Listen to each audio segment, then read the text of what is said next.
I am pissed, and you should be pissed too. I am angry. I am frustrated. I have some really bad news for California taxpayers. The Democrats in the state legislature have advanced two bills to gut Prop 13, the landmark tax reform measure from 1978 that has made it harder for politicians to raise your taxes and have provided savings for California families in the form of thousands of dollars of tax relief each and every year. Well, that's all about to change, and your taxes are about to go up. But we're going to mount the campaign to stop them. We're going to protect Prop 13. I'll tell you what's going on, what we need to do about it, the campaign that we're rolling out, the fight that we're going to engage in, and what you can do to help us stop the tax raising scheme of California politicians, all coming up.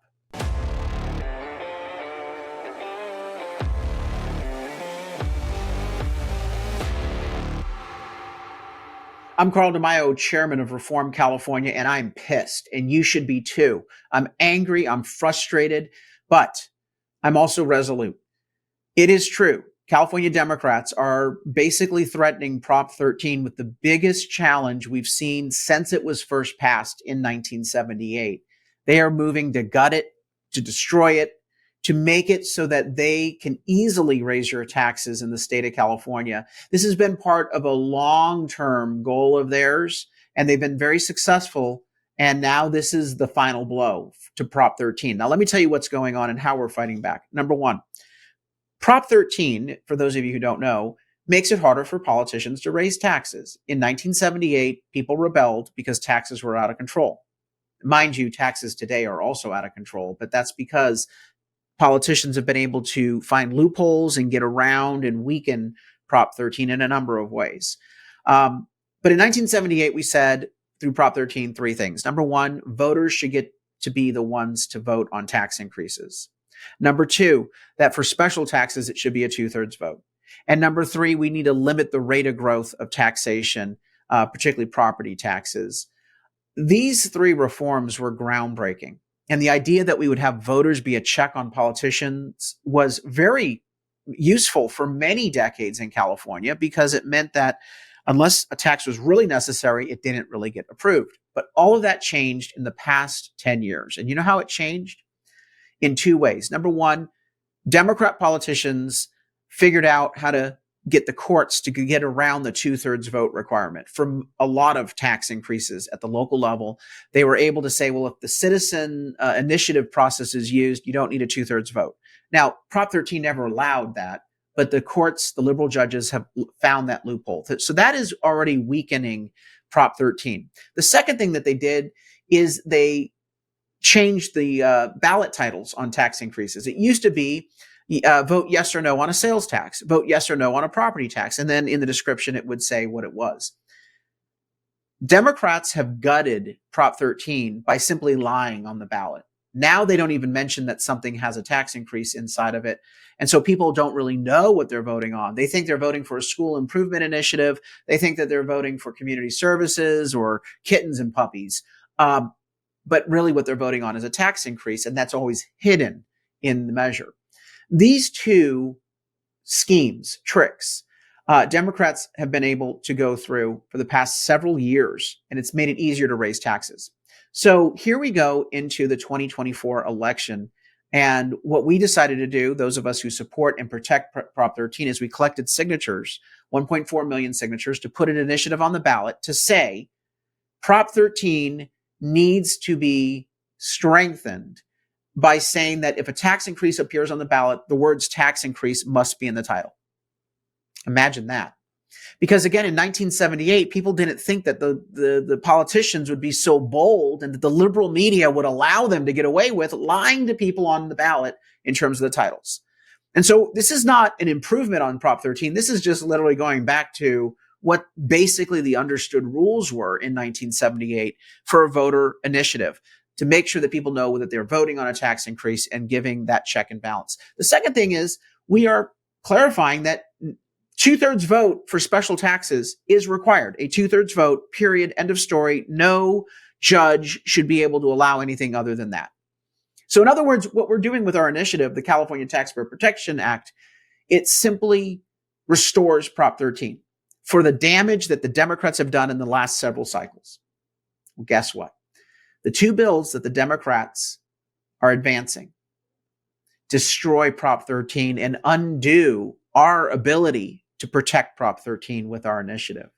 First, they have something called ACA-1. ACA-1 lowers the two-thirds vote threshold down to 55%.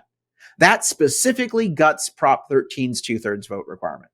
The second initiative says that we're not allowing you to restore the Taxpayer Protection Initiative efforts to restore Prop 13.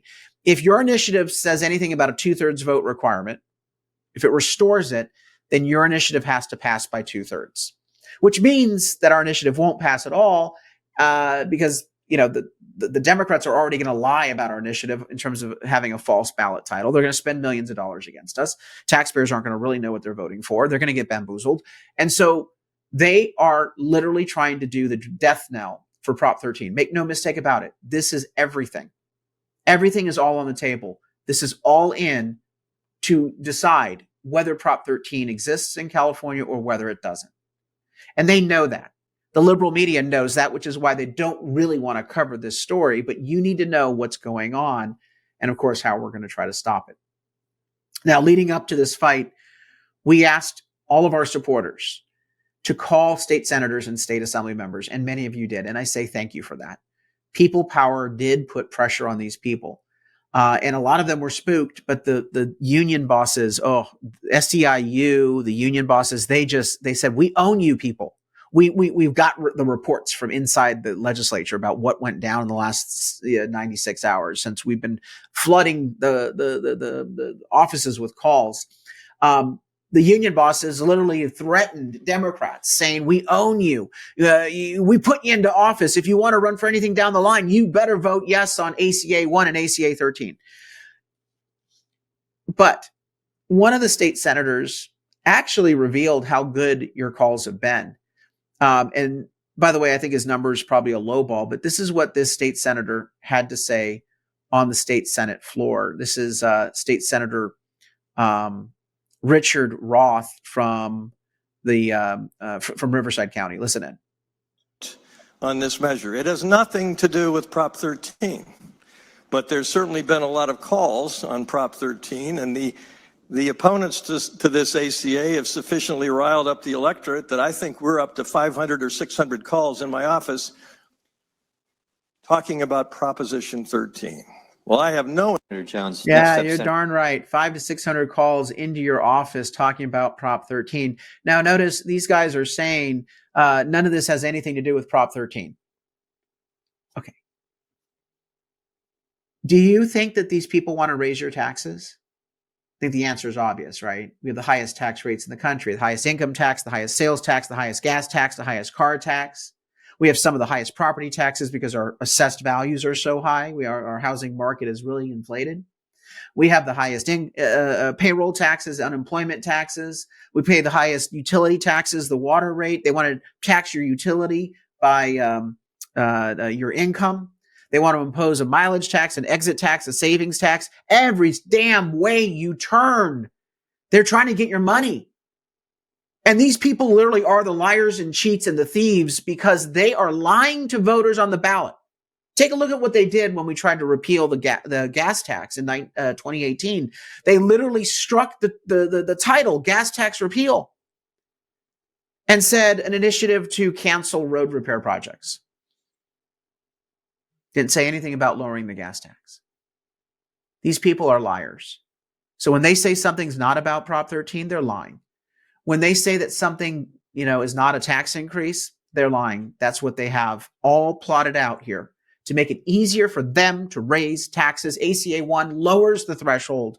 ACA-13 eviscerates our ability to protect the two-thirds vote. ACA-13 eviscerates our ability to give you an honest ballot title. These people are liars. They're unfit for office. They are corrupt. There's no other way to describe it. When you lie to the voters and when you hurt them by increasing their taxes in a way that they cannot afford, to give it to special interest masters like union bosses, these people are corrupt and dangerous, and they are not going to make this fight fair. They're going hundreds of millions of dollars in advertisement. And of course, the ballot titles for ACA-1, ACA-13, and then of course our initiative are going to be highly misleading. But we can still win. In 2020, they did an initiative to gut Prop 13.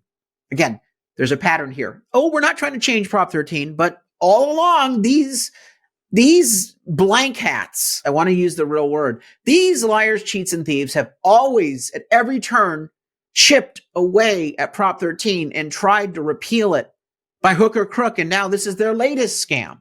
So when Richard Roth says, oh, this isn't about Prop 13, Richard Roth, you are a liar.